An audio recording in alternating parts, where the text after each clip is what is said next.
we need one more aside in order to understand what AngularJS is doing when it comes to single page applications.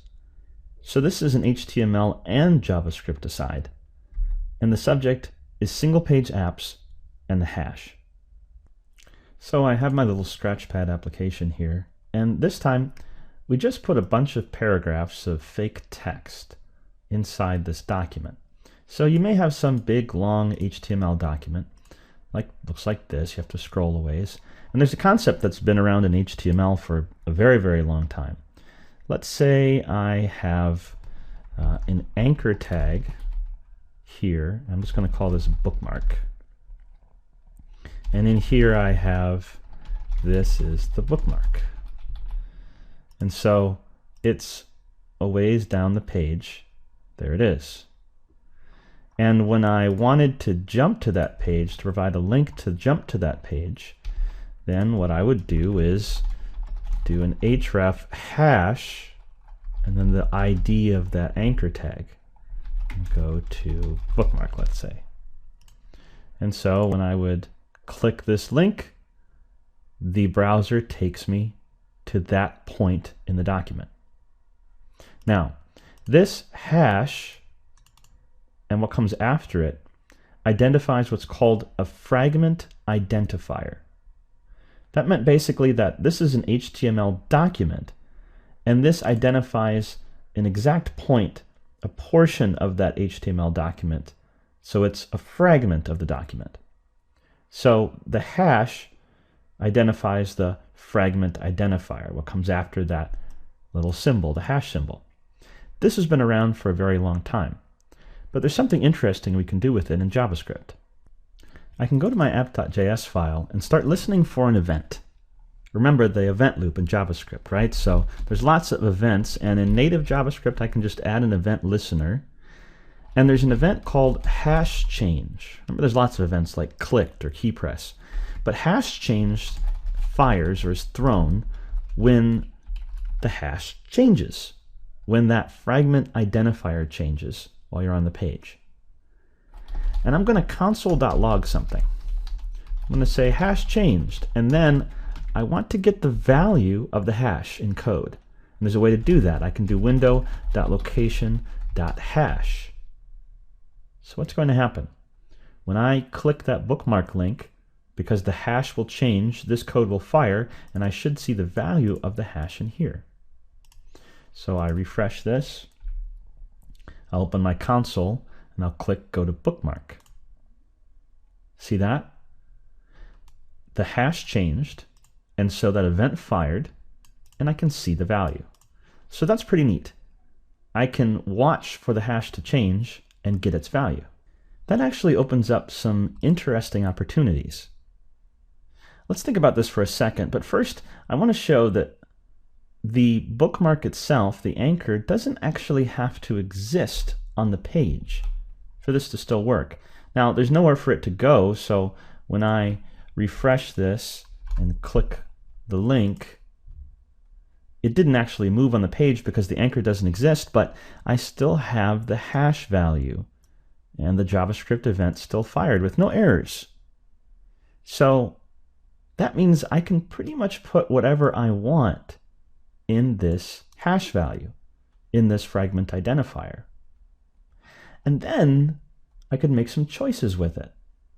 Because obviously I could just keep changing it to different values, and it's still just fine. I have a string based on what's up in this URL. And remember, the URL is a location identifier. It has the server and a slash, and then the file name, or maybe there's a bunch of slashes with folders. Well, what if I did something kind of interesting? This is just a string. So what if I put slashes in here and made it look like a folder or some kind of identifying a location? It doesn't really identify a location in the strictest sense because this is just a string. There's no slash bookmark folder. It's after the hash. But I could pretend that this meant something. So maybe I decide to make this slash bookmark slash 1. And then when I refresh the page and I say go to bookmark, the hash changes and now I have this value. And then maybe I could decide to do something about that. So for example, I could say if window.location.hash is bookmark 1, then I'm going to say in the console page 1 is cool. So what's going to happen? Well, let's refresh. And I could go to bookmark. And because the hash value is what I was looking for in this if statement, I got that value. If I change it to something else, I won't. But if I change it back, I get another page 1 is cool. So now I could start imagining that I could pretend like this was a location and start doing different things based on what the value of the hash is. So maybe I'd go out via Ajax and get some content. Let me go get page 2. Or like something like here's page 3. So depending on the value of the hash, I route to a different actual location in my JavaScript. I'm mimicking what a normal URL does. So I refresh this, page 1, I change this to a 2, it says let me go get page 2, and a 3, and it says here's page 3. So again, from the browser's perspective, you're not telling it to go out and get any other values or do anything really all that different because the anchor doesn't exist. But in the JavaScript, I can look at the value of the hash and do whatever I want. So this basic concept of essentially using the fragment identifier for our own purposes is the fundamental key to single-page applications. A single-page application is one where you only officially download, have the browser do a complete HTTP request for this HTML once. So when you look at the URL, it's just one page. And then you use asynchronous requests, that is Ajax, or having the browser go out and get values off the internet behind the scenes, and specify what it should go get using the fragment identifier, using the hash. And then inside the JavaScript, you would go out and get the particular contents that are associated to this, what is essentially a fake URL. This allows for some really cool and very powerful applications that behave in a way that feel more like a native desktop application. Rather than a bunch of refresh, refresh, refresh, and the page blinks, I can use all JavaScript and start going out and getting new values and making decisions based on the hash and essentially pretending like each hash value corresponds to a page. This is very powerful. And AngularJS uses this basic concept to wrap up and make ready for you everything you need in order to build single-page applications. So that's what's next. Single-page applications in AngularJS. The way AngularJS constructs single-page applications, the way it helps you to build single-page applications, involves several fundamental concepts. And we're going to discuss those now. Routing, templates, and controllers. So here's my little starter AngularJS app with just this controller, and I'm going to inject something new, the location service, a $location. This comes built in to the primary angular.js JavaScript file. And I'm going to log something, so let me do this properly and just grab the log service. And I'm going to log location.path, and it's a function, so I'll call it. Now, this is something that's part of the AngularJS architecture. And remember, we said we can look at what's in that hash, in that fragment identifier on the page. So I'll go ahead and refresh this. And then if I was to put a hash, and then let's say bookmark/1 and hit enter. Well, I'll need to refresh it actually. We can see that AngularJS already has a utility to grab whatever's in the hash. So if I change that and hit refresh to 2, change it again, hit refresh, it's a 3.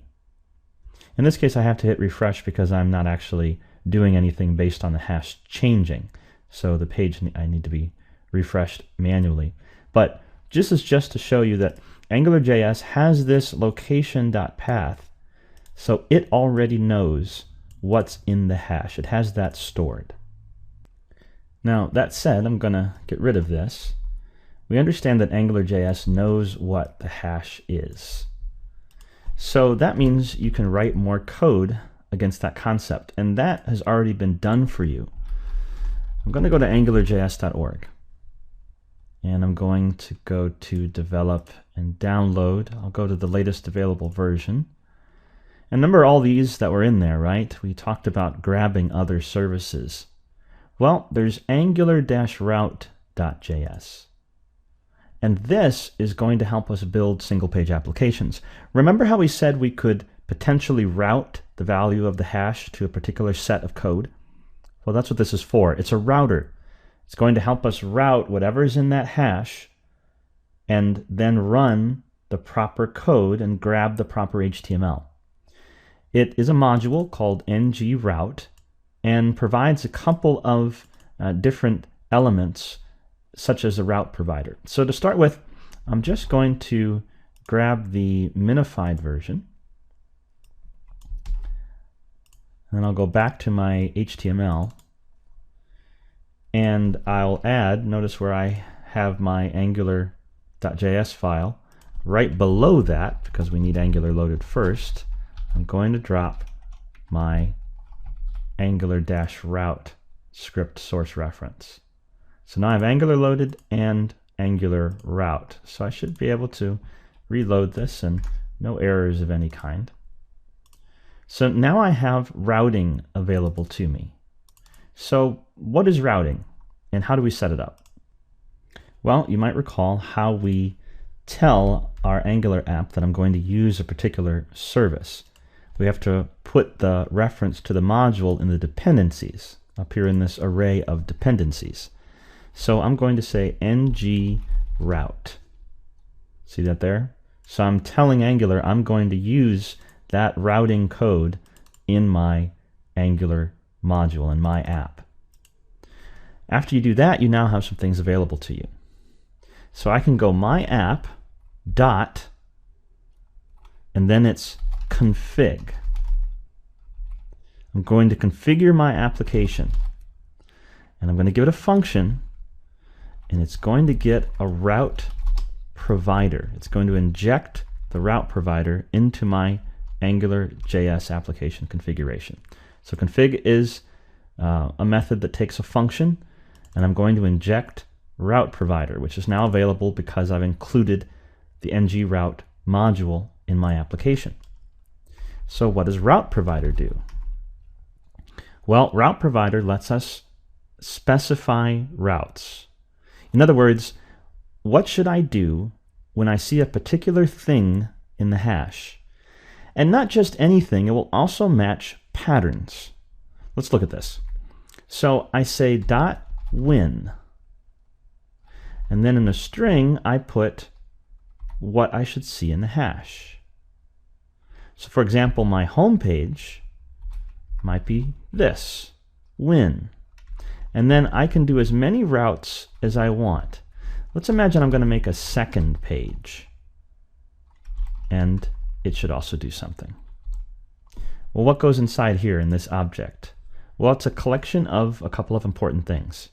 Two things to be particular that we're going to focus on. Template URL, and I'll just suppose that I put a main template in a folder. So this is the physical location of a particular template, and what controller it should be connected to. Remember that ng-controller that we've been using over here in our HTML? Well, this is very similar. It says when I see this in the hash, I'm going to use this template, this HTML, and connect it to this controller, the name of the controller. And then I can do it again. So before I do that, let's actually make this. I'm going to make a folder called pages, and I'll make a new file called main.html, and I'll make a new file called second.html. So now I've got my data. Let's just do this. I'm going to say this is main. And in second, I'm going to say this is second. So now I have two HTML pages in this pages folder. And now I'm saying when it's just an empty hash, essentially, get the main HTML page and connect it to this main controller. See that? Now remember just a little bit ago we showed that you can actually have a second controller and third and fourth, as many as you want, multiple controllers, multiple views. Well, I'm going to make a second controller. See that there?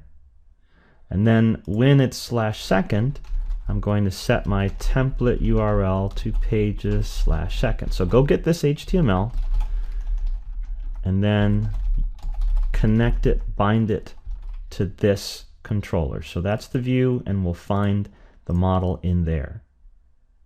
So you see what this is doing?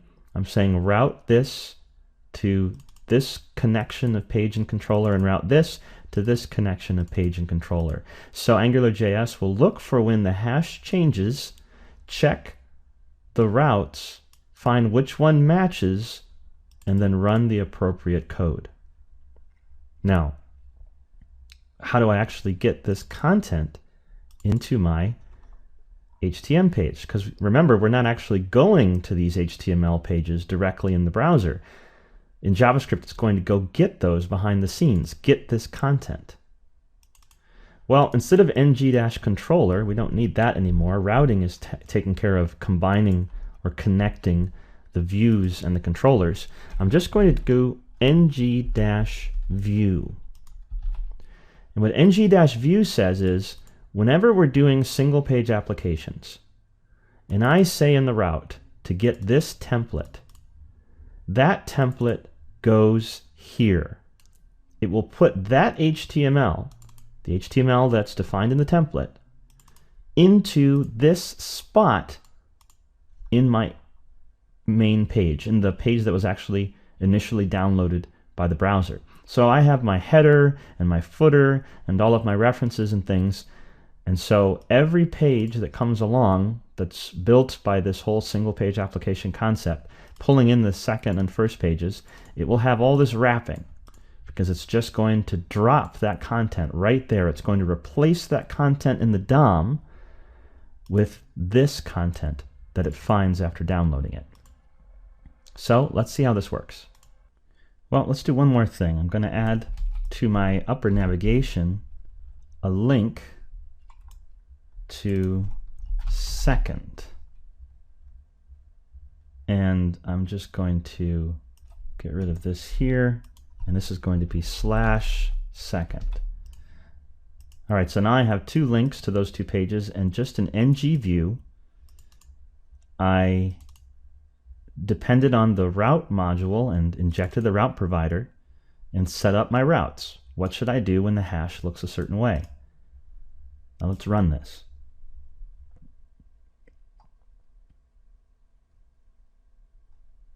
And look what already happened. The hash is just a slash.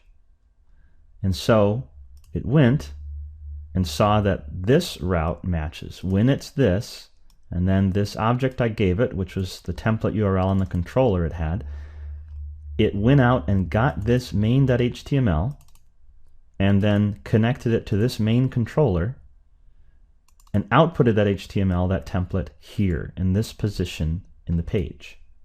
So if I was to inspect this in the code, you can see that it's actually sitting right in that spot. Now, if I click second over there, see that? I didn't reload the page. just changing the hash caused the browser to do it for me. I'll do it again. See that? No blinks, no refreshes. Let's see what's going on. I'm going to open the console and go to the Network tab, which lets me see what's happening as the page is being loaded. I'll refresh this, and you'll see that it went and got all those Angular files and whatnot. But look here. It went and got the main.html file because it matched that hash and AngularJS, all that code and that routing code that we grabbed, that AngularJS provided for us, went and got that template. And when I click second, see, it didn't change to second.htm up in the URL because we didn't do it that way. No, the browser behind the scenes went and look, grabbed second.html. See, it went and made that request and it got that content and placed it into that spot. So I can go back and forth between those two pages, and this is kind of like a URL. We're faking it, but I can bookmark it. I could send it to somebody else. See, I can refresh the page and I go to the right one because of the hash. This is already a single page application. But there's more, because remember, we're tying this template to this controller. And these controllers have all that functionality we've already learned. So I could set a scope variable in these controllers. And in my views, notice now I'm going to these little templates. I could go ahead and output. I'm going to interpolate the scope value. And I'll do the same over in my second page. I'm going to say on second page. So I have scope values in these controllers, and these controllers are now set up to be in accord, to be connected, to be bound or linked to these HTML templates. So let's see what happens. See that? It's bound to the scope, and scope for that controller, the dot name was main, and I put a dot name and second. So when I go to the second, there it is. That's coming from that interpolation off the scope. So I have the full features of AngularJS per page, bound up with the right controller based on the hash. So do we get that? You might want to stop and try to set this up yourself. Set up your controllers, set up your route provider, and set up your pages if you haven't already. But there's even more.